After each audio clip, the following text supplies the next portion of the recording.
Hello, my sunshines, and welcome to this episode of Your Session with me, Dr. Deborah Brown. And today we are talking about something that I think is really a hot topic in the world right now. And I am sure that it has come across your view, the idea of plastic surgery, cosmetic procedures, and all of that stuff. So today we're going to talk about that, but we're going to talk about it in a way that might be a little sassier than we usually talk about things because we're going to be talking about people. And sometimes it's not nice to talk about people, but celebrities are kind of out there. They're out there for us to talk about and use as examples. So a lot of names are going to come up during this session, and I'm going to get real honest about my feelings about cosmetic procedures and self-improvement of the body and beauty standards and all that fun stuff. So get ready. This is going to be fun. So my views about all of this might surprise you. So I look at a lot of this stuff from psychological perspectives, but also the perspective of a woman who's been in this world for 50 plus years and is trying to decide what beauty means, right? Isn't that what we're all trying to decide? What is beautiful? We have an idea in our heads about it. Obviously, we see somebody and go, "Oh, they're nice, they're pretty, they're beautiful." So we kind of know what that means to us. But is your range wide enough? Is it only a certain kind of beautiful that you think is beautiful? Is it perfection? Or is it just the idea that you can find beauty in almost anyone? I think that's where we'll start today. So, who do you trust for the beauty messages? Who do you trust to tell you what's beautiful, what the standard is? Well, I can tell you who most people trust. It's the interwebs. They trust what they see on their little black screen. So, we're going to talk a little bit about the effect of that as well today. So, remember, everything about what you believe about the way you look and about what's beautiful comes from that self-talk that you have every single day. And we've talked about that a lot on the podcast. If you've listened before, you know that we've talked about that your self-talk every day is a synthesis of everything you've ever been exposed to. So, if you're anything like me and you've had a steady diet of media since you were born, you definitely have been exposed to a lot of messages, particularly about what is beautiful. Probably one of the biggest messages that we get on a daily basis from advertising is what is beautiful. So, in this episode, I'm going to teach you to think about what you think is beautiful, what you think the role of cosmetic surgery could be for you or not for you, and I'm going to talk about something called body neutrality. So, body neutrality is a fun concept, and I would love for all of us to take this and take it to heart and really change the way that we look at our bodies. Because think about it. When you look in the mirror, what do? You're pinching, you want to cut body parts off. All of us do this, men, women. Almost everybody I've ever met has some body part they want to cut off or make smaller or make bigger or wish they didn't have this. And that's okay. I mean, we're allowed to look at ourselves and go, oh, I wish that were better. But we don't want it to become an obsession. And we've talked a little bit before about body dysmorphia. We're going to talk a little more about that later. But body neutrality says you just accept what is. It doesn't mean you don't change it. It doesn't mean that you think it's beautiful. It just means that you are connected to the reality of what you actually are. So if you are underweight, overweight, and you look in the mirror and go, oh, I'm underweight, I'm too skinny. Okay, body neutrality says you go, this is what it is. I'm not going to hate myself because of it. It's just what is. Do I want to work on it? Sure. But, remember the things we've talked about before that you can't hate yourself into changing anything. And that's a really powerful part of body neutrality. Body neutrality says, I can be this in my body and in my level of beauty right now and still be valuable. So that's loaded, right? Because you could talk about age in there, you could talk about body size, body color, gender. There are a million pieces to that. But body neutrality is the ability to look at yourself and go, this is an accurate snapshot of where I am right now in life. And I'm not going to hate myself because of it. I see a lot of women, especially whose bodies change over time with aging, and they get real hateful around that. They get hateful about the postpartum body or the postmenopause body. And the idea is those are facts. Nobody has a baby and walks out of the hospital looking like they did before. So body neutrality says there are facts. We're going to age, we're going to look different over time, and that we don't have to be miserable because of it. We've talked before about the before and after pictures with beauty issues. Before, they were miserable before they had their facelift. Look how sad and tired they look. And after their facelift, look how beautiful and happy and rejuvenated they look. Those messages say to us that you can't be okay unless you're perfect. So think about that. Are you walking around thinking you're somebody's before picture, your own before picture, and that when you're in the after picture, after cosmetic surgery or after whatever, that suddenly your life is going to be beautiful? I can tell you that that's a lie, because there is no one thing that happens that makes your life perfect. And that's the myth of cosmetic surgery. The myth of cosmetic surgery is that if I just had this facelift, everything would be beautiful. But think about it, we do that in a lot of areas of our lives. If I just had a really good partner, if I just had the beautiful house, if I was just 20 pounds smaller, right? So we connect the future to this idealized beautiful version and go, then I'll get to be happy. That's kind of the trap of cosmetic surgery. Look how beautiful they are. They must be happy. And come on, we all know that's not necessarily true. There's a book I haven't read yet, but I've read parts of it and I'm really intrigued by it. It's called Diana Herself by Martha Beck. And this is a line from that book. You've spent your life torturing an innocent wild animal, picked on it, exhausted it, starved it, and allowed others to torment it. Well, think about that. Would you ever do that? That's awful. That's ugly. But the next line is, and that innocent wild animal is you. So are you starving and torturing and exhausting this self to be something that you think, to torment yourself into being something different? The idea is that there's a self-compassion in being beautiful to yourself, to be able to say, okay, I've lost a limb, I have a disability, I have something, but look at me, I'm beautiful, right? That's self-compassion, to be able to not compare yourself to some perfect standard, but instead to recognize the value of yourself just as you are. Body neutrality. And I have a poem that I want to start with today, and it's by Nikita Gill. We should reach out to Nikita because we use her stuff all the time. She's pretty cool. The only message I have left for my daughters is hold your head high. Shame is not your legacy. This guilt was never made for your back to carry. Your body is not their war zone. It's yours and yours alone. You are not a lineage of ghosts, but a story of strength handed down through generations. You're nobody's haunting. You are your own joy. And I believe that that's really powerful because I think it's the idea of you being your own joy.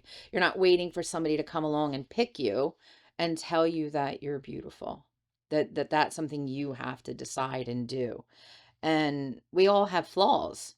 And some of us have bigger mountains to climb in trying to be conventionally beautiful. And but everybody does. How many people do you know that are born with the idealized perfection of beauty? So, if cosmetic surgery is a part of that, that's okay. If that takes you closer to where you want to be, as long as you're doing it from a place where it's not an expectation, but it's actually something truly for you. We're going to talk a little more about that coming up. So we talked about beauty messages, right? The messages that are out there, and we're all subject to them. I got pulled in by one the other day. We're going to talk about Kris Jenner. Everybody knows who she is. We shouldn't, but we do. Kris Jenner got a facelift and it was all over the internet. And I'm thinking, why do people care? She's had a million things done. Good for her. She's beautiful. She's in her, she might even be 70. I don't even know. I don't follow it too much. But Kris Jenner had a facelift and it was dramatic and beautiful. She looked like she was 30. So of course everybody's buzzing about it. Was it Photoshop? Was it whatever? No, apparently it was real. But what happened was is there's a new procedure, a ponytail procedure. Again, this is all different pieces of the interwebs giving me this information. But the long and short of it was they pull your face and your skin up differently and it gives you a really youthful appearance. So in my mind, I went, oh, I'd so do that in a second. That's beautiful. And then you stop and you think, okay, Kris Jenner has resources. She doesn't have to ask how much it is. Kris Jenner has had a lot done before. So for me to think that I could have what she has wouldn't be an accurate wish because I wouldn't have the money to walk in and say, make me look like that. I wouldn't have had the history of all the other things that are already kind of cleaned up. So I can't look at Kris Jenner and put myself in the same category and go, I could do that. But the media sends me a message that says, this is what you should do. Look at her. Look at how great she is now. So if that's where we're getting our messages, those are probably false messages, right? That's probably not a realistic expectation. So who do you listen to then? If the people that are getting it done, you have to be careful in listening to the plastic surgeons. They're selling a service. So I'm going to help you today to connect to your voice, to listen to your voice. So listen to mine for a little while, and I'm going to invite you to start to listen to what you really feel about this. Because even if it's something you'd never consider, you might have judgment about it for other people. So I'm going to start with me. So I'm going to get real honest here about some crazy stuff. I am not opposed to plastic surgery. I would do it if I thought it was something that I needed to do or wanted to do. And I probably will, right? So I am not going to do that based on a Kris Jenner moment, right? I'm going to do that based on my own examination of the importance of inside beauty and outside beauty, which is so hard to really think about. And I almost want us to just make those one, right? So if I start going, well, outside, if I looked better, my life would be better. But inside, I'm a really good person. It doesn't matter what I look like. Do you hear the battle, right? The idea is if I get to a point in my life where I go, that's going to make me feel better. And it's probably a good thing and I can afford it. Okay, then why not? But not because I perceive that my value goes down because I'm aging. And that's where we get into who decides about beauty, who decides who is beautiful. And there's a great scene in a movie, anybody who's ever seen American Beauty, there's a scene with a plastic grocery bag blowing in the wind, and the character gives this talk about what is actually beautiful. And it's the most beautiful scene, and it's a plastic grocery bag blowing in the wind, right? And it was beautiful. And I remember the person I saw it with at the time, when I shared that afterwards, they went, what? It was trash. So my perception of that scene being beautiful and someone else's was wildly different. So keep in mind the people that are pitching these outside beauty things to you have a lot of problems too. I have been a therapist for a long time. I've worked with influencers, I've worked with celebrities, and I have worked with these people who you would perceive as having a perfect life. And I've seen their social media. It certainly looks like it. And they are physically beautiful. But on the inside, they're still working stuff out. So when I look at them and where other people see beauty, I see complexity, right? So how does this all apply to you? Well, it's about what you do every day. Beauty is this sort of action about, for me, how you put yourself out there. So this is where I'm going to talk about me a little bit. I get my nails done. I get my lashes done. I have tattoos on my face, my eyebrows, my eyeliner, my lips. We get waxed. I get waxed. Then there's clothes, jewelry, shoes, purses, right? There's all this stuff. And I do a lot of stuff because it's what I want to do. I am not brainwashed into thinking that I have to do those things for anyone. Those things make me feel like me. You would not catch me out the house without earrings. It's not going to happen. It's just who I am. And my joke is if you put me on a desert island for a year, you wouldn't recognize me when you came back. Everything would be different. And I think every woman I know does a version of this, right? They have some beauty routine or a look that they're working on. And I think that's great. I think you have to own what it is that makes you feel good.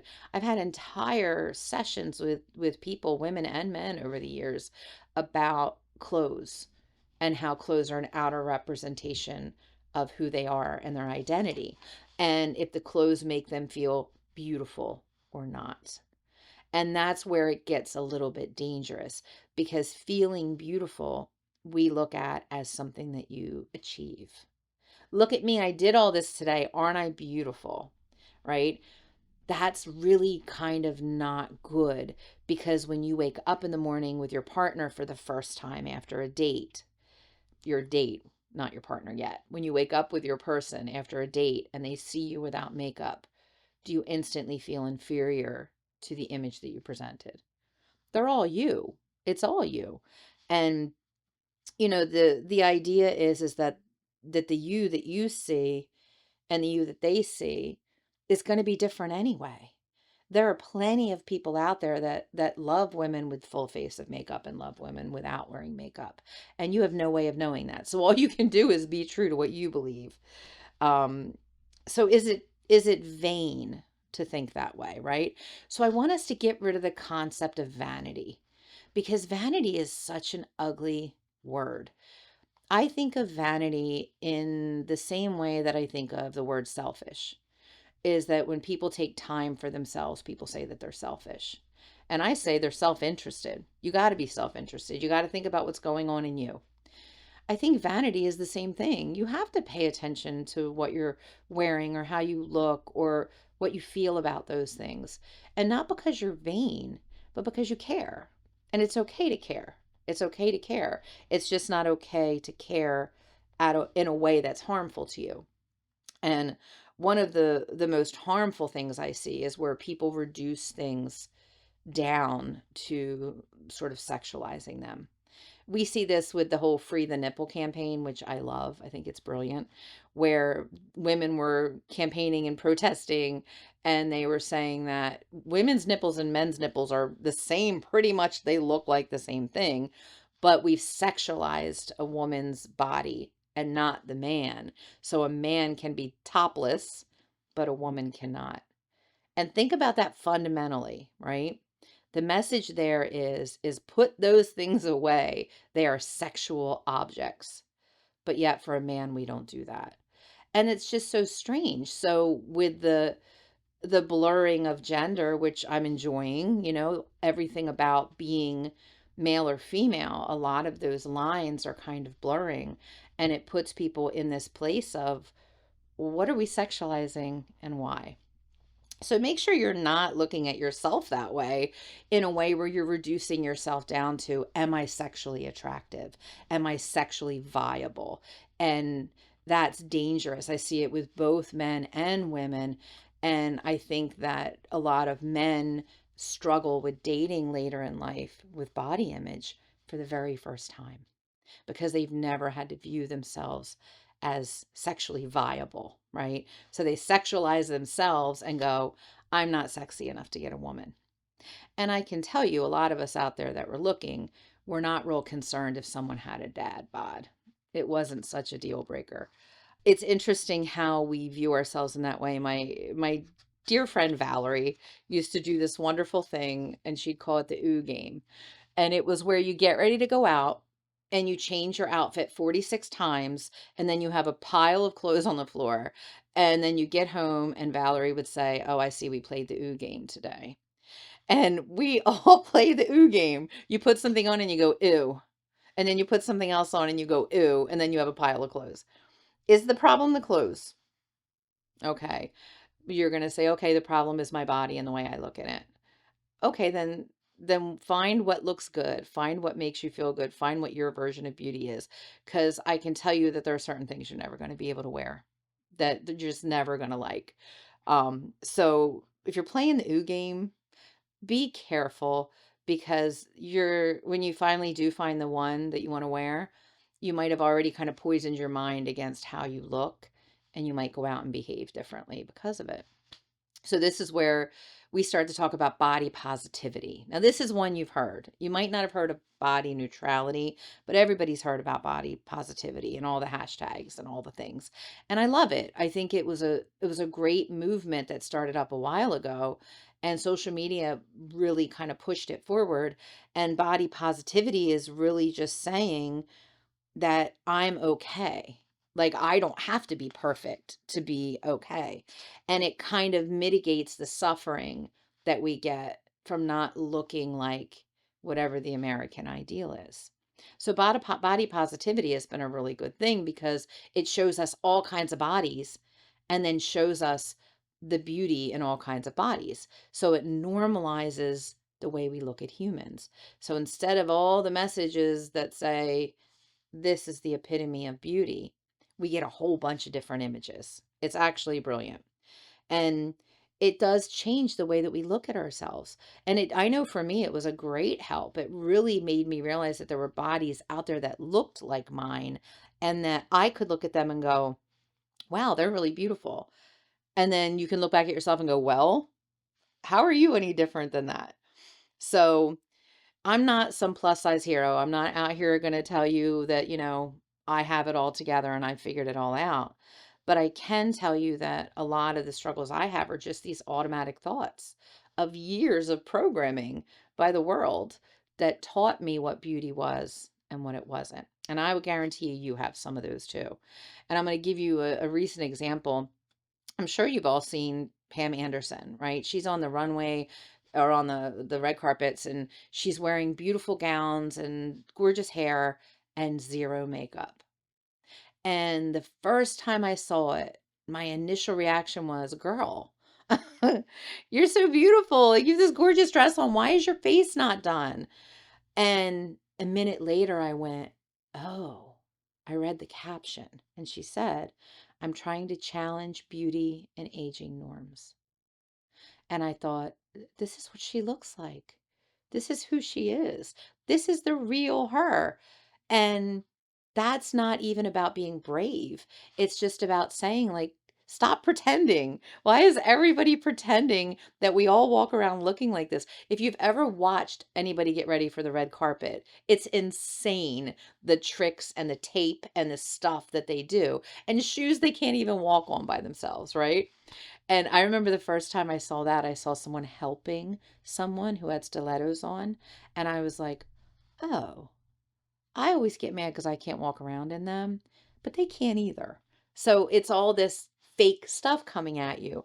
And Pamela Anderson is saying, here I am. That's what I actually look like. This is what people look like when they age. And that to me was that moment of, oh, there's my automatic thought that she would have to be perfect in order for me to think that she's beautiful. And now every time I see her, I just think she's radiant. I think she's beautiful. Um, Big one out there right now, Lauren Bezos. We have all seen the $50 million wedding. We have all seen all of the drama around the wedding. But it's so interesting. I had a gut reaction with her too. I saw her and I went, ooh, why would she do that to herself? Right? She looks misshapen. Her lips look too big, and then like, okay, don't be mean. That's mean. That's not whatever reason, whatever she wanted to do, she's her. Don't be mean about it. But I think looking at the backlash and seeing the other people's comments, we it was wild. There were some that were like, she's the epitome of American beauty. This is why one of the richest men of America chose her because she's so perfect. I thought, okay, that's interesting. And then in the next comment, it's he could have anybody he wants. Why would he have a 50 plus woman with two kids or three kids or whatever it is? And I thought, wow, she fell from epitome to why would he want her in the space of an inch? And it really made me think about what matters. What matters is what she believes. What matters is what her husband believes. And what matters is what I believe about it. And if I get judgmental and I start criticizing her, is that any better than anybody else who's ever criticized me or reduced me down to one thing?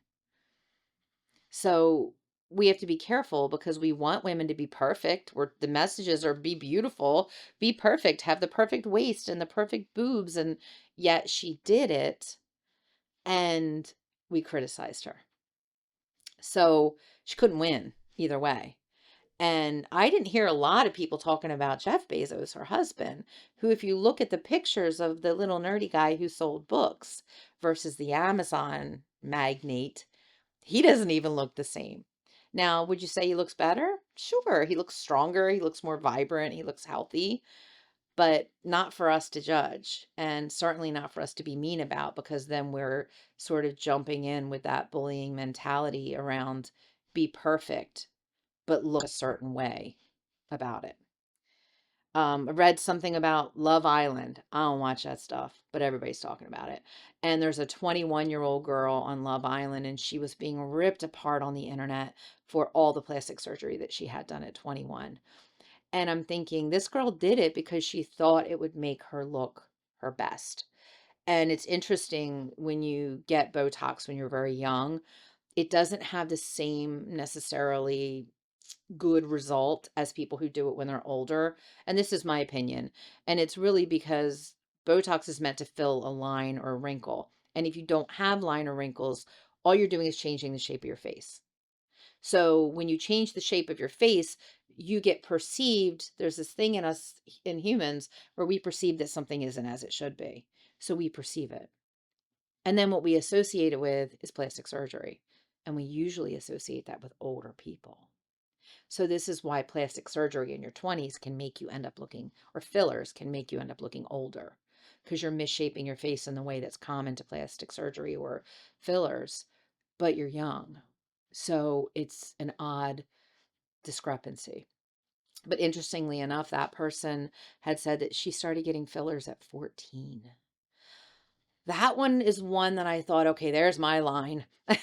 I don't think that a 14-year-old girl should be that focused in the mirror and that focused on putting things into her body to change who she is. At 14, she's going to be going through all kinds of changes, and everybody around her should be working with her to help her accept those changes and see her beauty.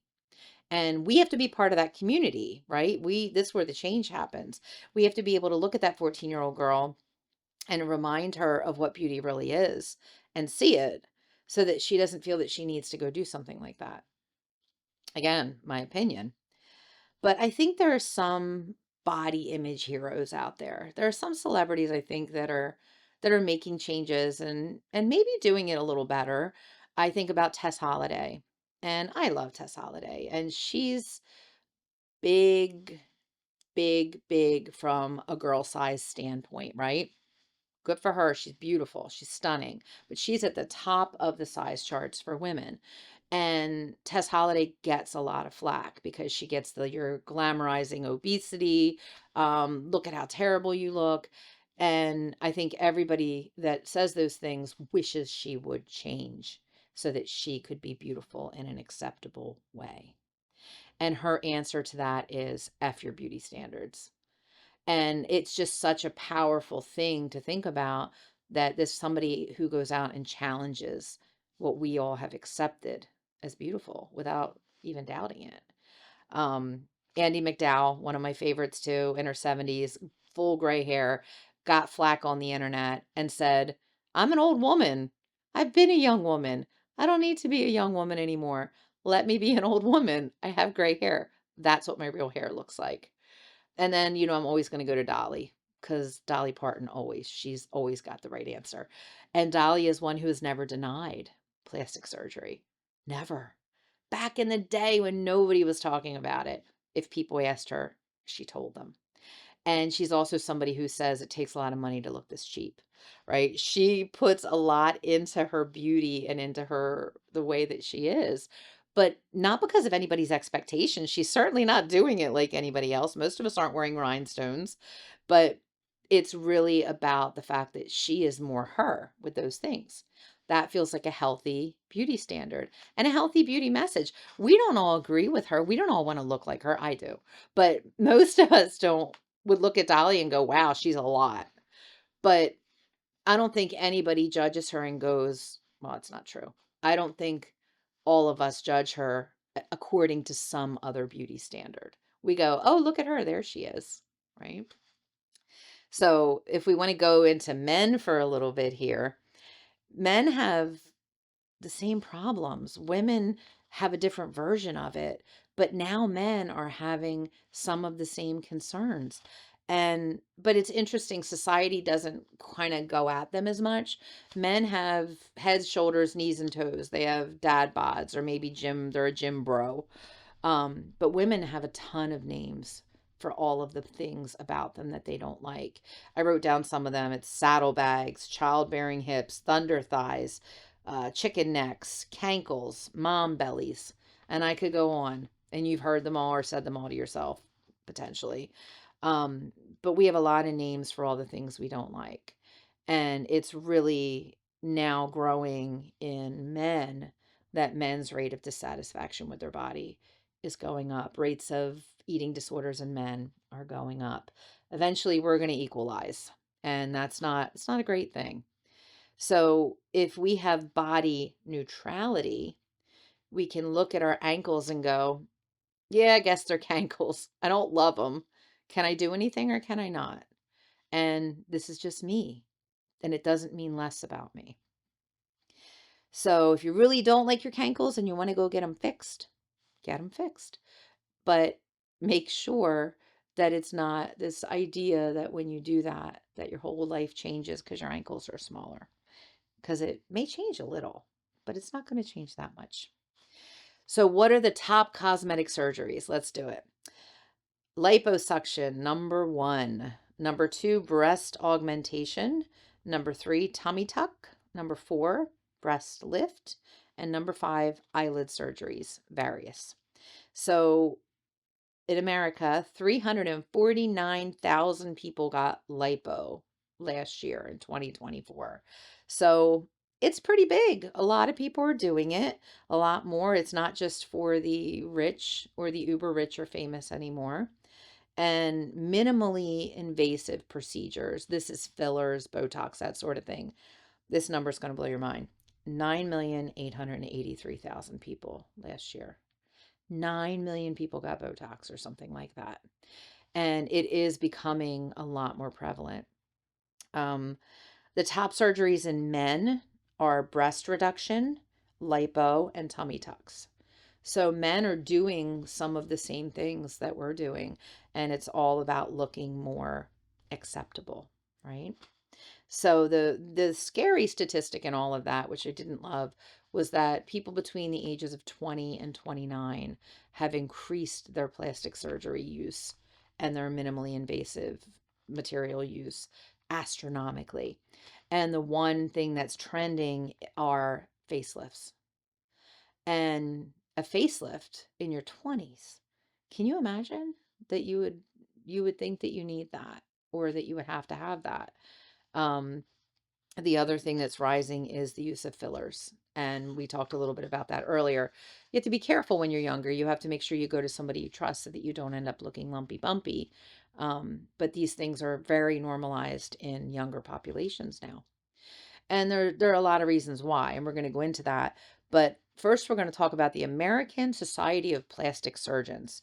They did a report in 2024, and this is going to kind of give you a view of the people selling this message.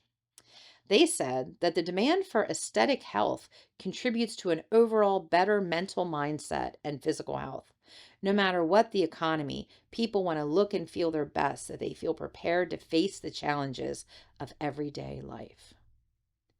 These are the people selling you the service. You will be better in your everyday life if you get cosmetic surgery. How do you feel about that message? I want you to think about that. Do you see that that's a little dark?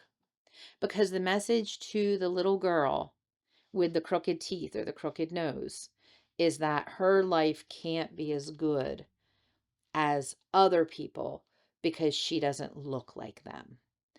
And that is a terrible, terrible message. And these are people that are at a high level in our society.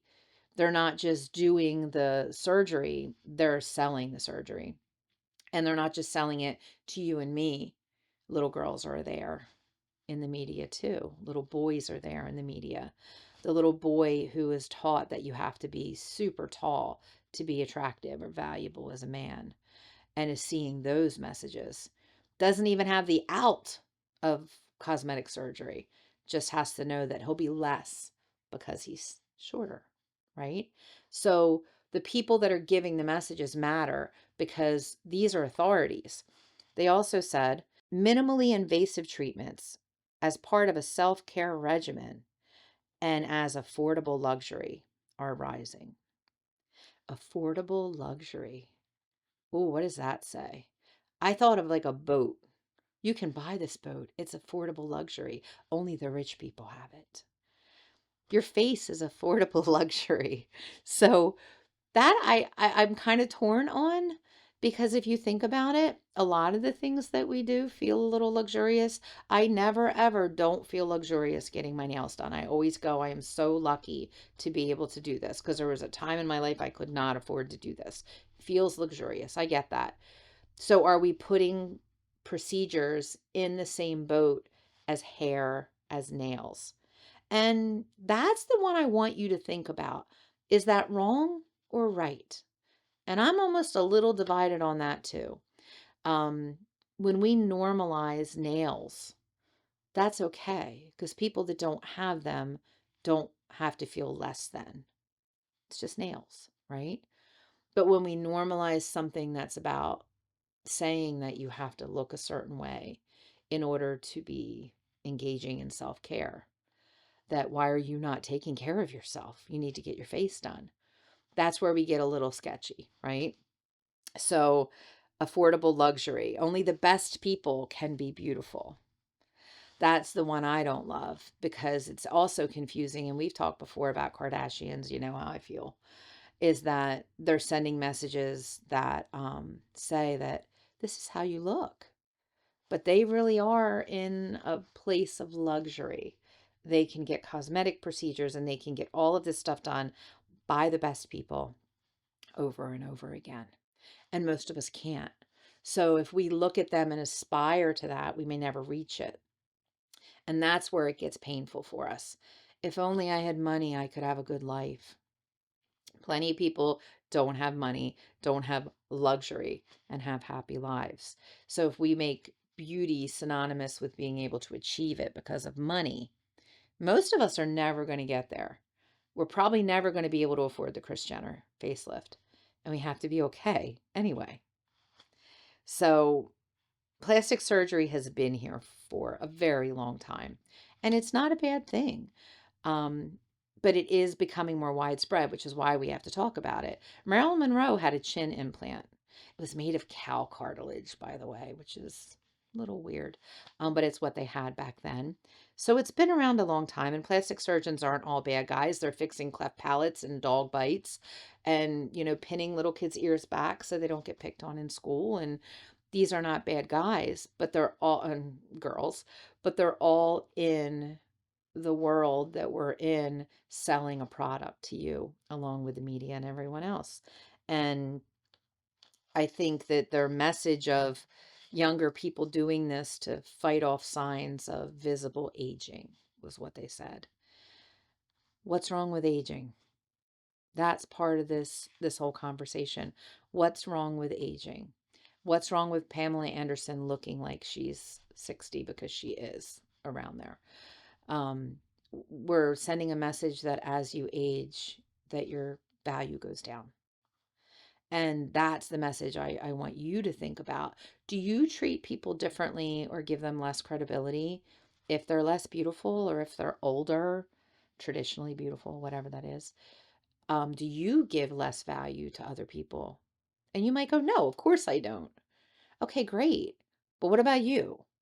When you stand next to someone that you perceive as more beautiful than you, do you feel small? And do you think, well, if I just lost weight, I could look like that. If I just got a boob job, I'd be great. That's okay when you do it for you. If I did this, I'd feel better maybe. But don't do it compared to someone else. right? Because we're all aging, we're all changing, we're all different, and we all are going to look different at different times, but it doesn't change our value. It's that inside outside beauty again. Oh, she's beautiful on the inside. Well, no, she's beautiful. She's beautiful on the inside, she's beautiful. So, images of what beauty is have been crazy. It's been all over the map for from history, and even now you just look through the world. In Iran right now, women are getting nose jobs as status symbols. That's a very big deal over there. And in order to even show that they've had it done, they wear the bandages on their nose, some of them, longer than they need to. And it's become such a status symbol that women are walking around with the bandages. So here, people still pretty much keep that hush hush, I got a nose job. But I think it's interesting that that's what's happening in Iran. And then if you look at way back, I always think about the Chinese women and the foot binding and the lotus foot that was the sign of beauty and status. And I don't recommend you look it up, but if you ever have seen it and you see what their feet actually look like after they've been bound, they're wrapped and wrapped from the time that they're small, and it deforms their foot and it shapes it into a tiny little foot in a tiny little shoe. And the women are basically crippled the rest of their lives.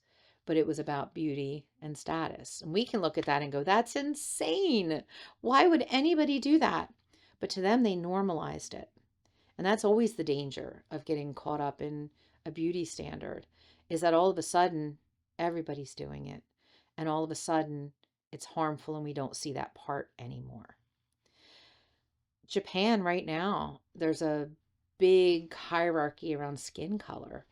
If you are lighter skinned and clearer skinned, it's a sign of success and status. There's a tribe called the Maasai in Kenya. You've probably seen them. They have the ear stretchers, the big old ear stretchers, and they use ear stretching as a sign of status and beauty.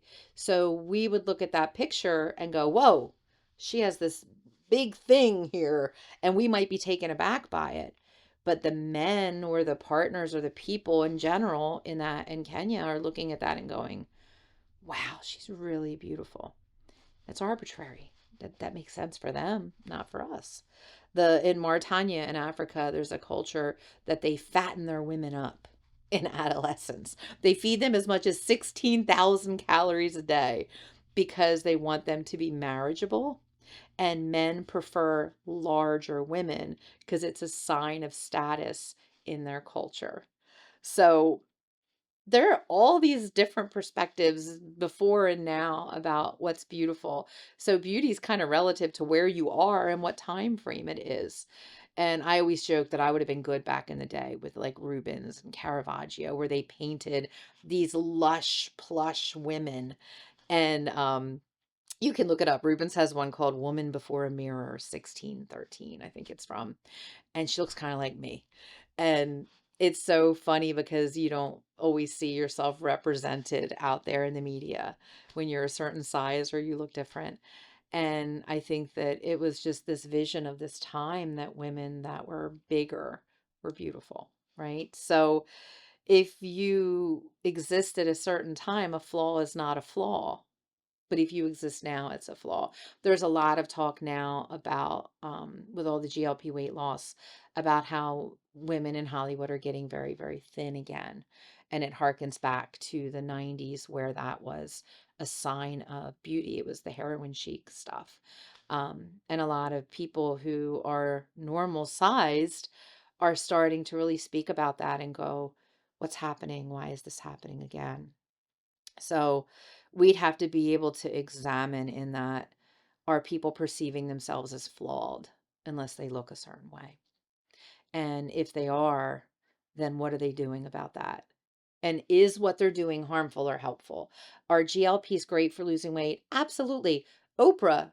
Oprah has been a big girl my whole life, and Oprah now is svelte. Oprah is pinched. She is good. And it's crazy because it's the idealized Oprah, right? What we think is a beauty standard now is Oprah. And it's GLP. She came right out and said, that's what I'm doing. Is that wrong? No.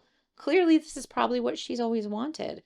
But the problem is that not everybody has access to that. And not everybody even could do the Oprah Slim down, right? So we have to be able to not look at ourselves as flawed. And I want you to really think about the idea that beauty is a cultural construct.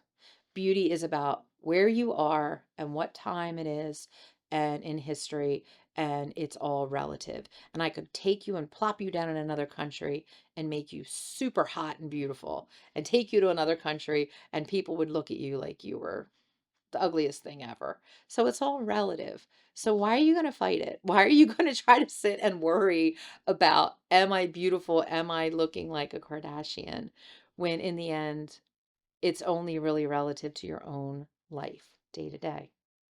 So that's where a lot of body positivity can be a good thing, is being able to look at other people and go, oh, there are other people like me wearing bikinis, or there are other people that look like me doing this thing.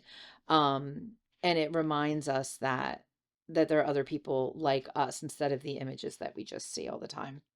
So, body positivity did do one really good thing where it's about talking about how we talk about bodies. And this is one I want you to really think about, because I think we all do this. I still do it. We tend to say things about people's bodies, and we shouldn't. When you see somebody, you shouldn't walk up to them and say, "You look great. Did you lose weight?" No, you're making a comment on your body. Your butt looks great in that. Look, if it's a close friend, you do what you want. But in general, we say things like, that dress is really flattering. Oh, God, I hate that one. It's flattering. So, what you're saying is it doesn't show the parts that you think I shouldn't show. So, don't tell somebody something is flattering. When I was trying on wedding dresses last year, I got some of that from the people working there. Oh, that's really flattering on your body type. I was like, thanks. um, and the way that I ended up picking it was, a lot of the people that were with me there, my friends and family, said to me, oh my God, look at your face when you have that dress on. That's the dress. And it was crazy because that was the moment that I knew, because it was how it made me feel, and what came out on my face, rather than somebody telling me it was flattering on my body type. And luckily, I had enough sense in that moment to know the difference between what I should wear and what made me feel good. So, why are we like this? I think we already know, right? We've talked about it. We're like this, and we need to do these extreme things to change ourselves, because we look at ourselves all the time. I come from an era where the only pictures that we saw were a picture that we took on a camera and we developed and we put in a photo album. Now we see pictures of ourselves constantly. How many of you take selfies? A lot, right? And how many selfies do you take before you post the one? How many pictures of yourself and your family do you take to post or just to have? We see so many images of ourselves that it gives us plenty of opportunity to scrutinize. And if you look at images of yourself over and over again, if you don't look at that image and go, wow, I was having a great time, and you instead go, oh, look at how my butt looks in that picture, I wish I had turned the other way. So the more you scrutinize, the more you see pictures, the more you're likely to pick and cut off parts of your body and want to change them. Um, it's also become more acceptable to talk about our bodies. It's part of a conversation in a lot of circles. People talk about what they don't like about their bodies, and they compare. It's almost like horror stories. Oh my God, your butt is so much better than mine. Okay, why are we doing that? Um, we also normalize a lot of the procedures that you can get done. Why don't you just go get a little something done? You'll feel better. Okay. And procedures are more affordable. A lot of us can do it. When I was getting married, people were like, oh, are you going to do Botox before? And I was like, oh, am I supposed to? And I started to try to look it up, and I was like, okay, let me learn about this. And it was really expensive, and you have to do it over and over again, but not that expensive. For a lot of people, they make it affordable. It becomes a priority. So you can consider all of those things, but you have to have a grip first on what you believe about beauty and what you believe about yourself. And there's a really good book for this. It's called Body Neutrality, A Revolutionary Guide to Overcoming Body Image Issues by Jesse Nealand, Nealand with a K. And I think it's a real good way to sort of look at, am I really being body neutral? Because if you're going to make a decision about plastic surgery or any kind of in non-invasive or minimally invasive treatment, I want you to make it based on an honest truth about what you believe about beauty and about your body. And the only way that we can make sure that we're really being honest is to make sure that we don't have dysmorphia. A lot of people talk about body dysmorphia, but I'm going to give you a real quick rundown of what it really is. Body dysmorphic disorder is a mental health disorder. It is where you become so obsessed with your body and your flaws or your perceived flaws that it becomes a mental health disorder. And these are the real quick rundown of what it is and how would you know if you have it. You're preoccupied with your flaws or your perceived flaws. You are compulsive and repetitive in some of your negative behaviors around your body. You're skin picking, you're looking in the mirror obsessively, you're grooming obsessively. The third is that you avoid things. You avoid getting your picture taken. You avoid social situations because there's a what will they think if they see me aspect. Another one is you're asking others about your opinion. Do I look okay? Is this good? You can do that, but you're not doing it constantly. And the last one is that there's a level of stress, distress, or impairment around doing all of these things. So if you are finding yourself that you're thinking about your body every day, okay, that one's not terrible. It's not great. But if you're thinking about your body every hour, then we're looking at body dysmorphia. And people think that body dysmorphia is where people see themselves wrong. It can be. It can be that you perceive flaws that aren't there, but it's more typically being obsessed with what you believe is wrong and what actually may be not ideal. But if you're obsessed about it, you probably should be talking to someone and exploring it. So if you don't have body dysmorphia and you think about doing some cosmetic changes to yourself, go you. Do it. But before you do it, I'm going to ask that you do one thing. And I'm going to ask that you talk it through with somebody that you trust, someone that you actually trust. And when I say trust, I mean that when the words come out of their mouth, you don't go, you actually think that they're valid. So somebody that you trust and you talk it through with them. And you say, this is what I want to do, and this is why I want to do it, and this is how I think it's going to make my life different. And when you do that, you hear yourself saying the things out loud, and somebody else can hear you say those things, and you can together judge whether or not this is a really good decision or not. It's always your decision, but talking about it out loud, because if you're saying words like perfect, if you're saying words like major difference, or I'll be okay when, those are red flags to me. And I have people talk it through with me all the time. They want to get something done. And if they use the word, then my body will be perfect. The words, if my body will be perfect then, or my life will be so much better. I can tell you there's not usually a huge major change that comes with cosmetic surgery. Yes, you feel better about yourself, but you also come back into your life and still have all the same stressors. So it could make you feel a little better, but it's not going to make everything different. There is no thing that saves us. And I think we have to realize that some of us have in our mind a fairy tale version of what life is. And cosmetic surgery is a good way for me to gauge that with people, is people think if I am just perfect, I will have a good life. And they do it in all kinds of ways. If I just had this house, if I just had that money, right? If I just had that partner. But be careful because no one thing is the answer. So what do we do about all this if we look at it from a broad base? Is we need to be a culture that does this differently. Our culture right now is so focused on beauty as value, and I think that should change. And it's a powerful mission of mine to make people realize that their value is not connected to their ability to meet a current beauty standard in America, because the current beauty standard in America is not meetable for most of us. Think about what the current beauty standard is. Think about the person that we see in the ads and what they look like, the person that's on the magazine cover and what they look like. That is not achievable for most of us. And that's got to be okay.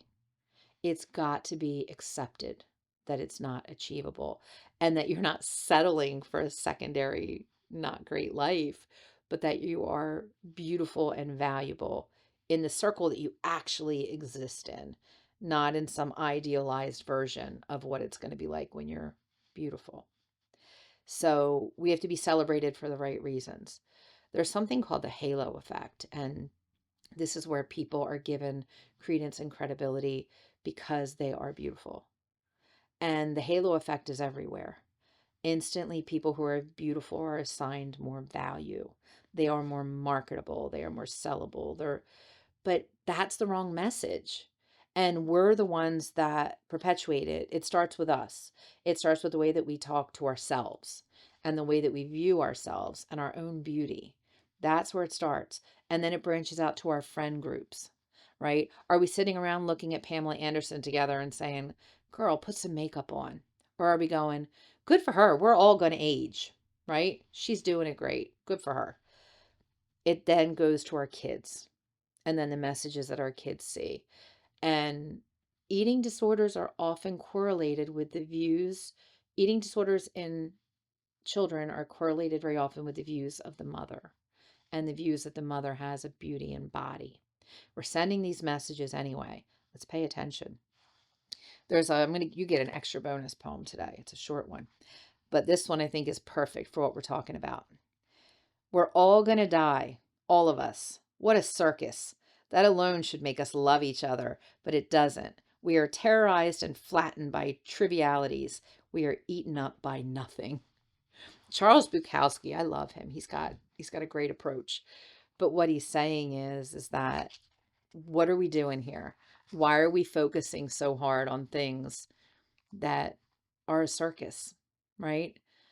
And we're taught somehow that if you have a better body, if you are more beautiful, that that's going to relieve your suffering.